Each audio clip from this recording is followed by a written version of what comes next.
It's Ron Reader Digs the Universe.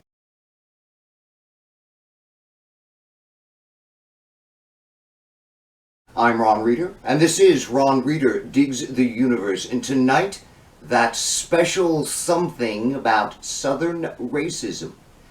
Over this last weekend, I read an article on Salon.com about a recent study coming out of the University of Wisconsin at Madison, establishing not only a strong correlation between gun ownership and people who live in the former slave counties of the South, but also a strong correlation between gun ownership in those counties and the perception that these guns will make you safe.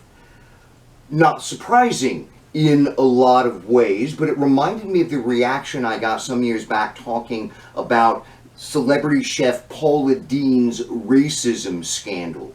Ostensibly, it was your garden variety N-word flare-up, but when I was reading about it, I was a bit shocked to find that her dream event planning gig was to host a sort of Sambo plantation wedding, complete with an Uncle Ben service staff all dressed in spotless white coats with their black skin in stunning, stark contrast.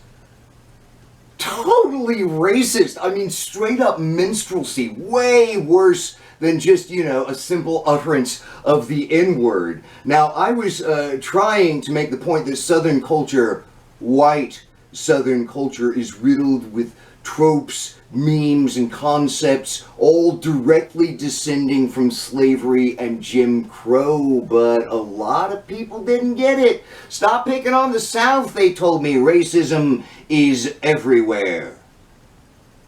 Yes, but there's something very special about Southern racism. There's a lot of cognitive stealth in Southern culture, especially with the racism. Southern culture tries to hide racism from the minds of the very people who practice it. The majority of white Southerners continue to think and behave very much like their 19th century ancestors when it comes to race. It's just that they've purposefully forgotten really that thinking about race is all about racism. Now, I don't know if it's possible to trace these deep cultural connections the way that scholars do with the law as with critical race theory, but these connections are most assuredly there.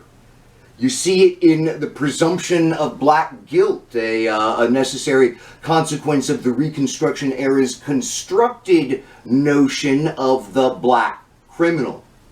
You see it in harsh Southern authoritarianism and deference towards status and hierarchy. You see it in the bless your little heart gentility originally designed to gloss over the brutality of slavery and Jim Crow. You see it in evangelical churches' stark and hostile us and them attitudes. You see it in shitty attitudes toward labor. You see it in the overall general Southern paranoid style. In 1965, when LBJ signed the Civil Rights Act into law and Republicans started courting racist Democrats with their Southern strategy, the GOP thought they were taking over the South. Instead, the South took over the GOP and immediately started injecting their smoke and mirrors racist culture into the party. Southern racism and Republican racism are now one and the same. If we are going to cut this perceptual Gordian knot, there needs to be a lot more public discussion and deconstruction of deeply corrupt white Southern culture. I mean, we need to know what we're fighting. I'm Ron Reader. And this has been Ron Reeder Digs the Universe. Join me, Ron Reeder, again next week for another episode of Ron Reeder Digs the Universe.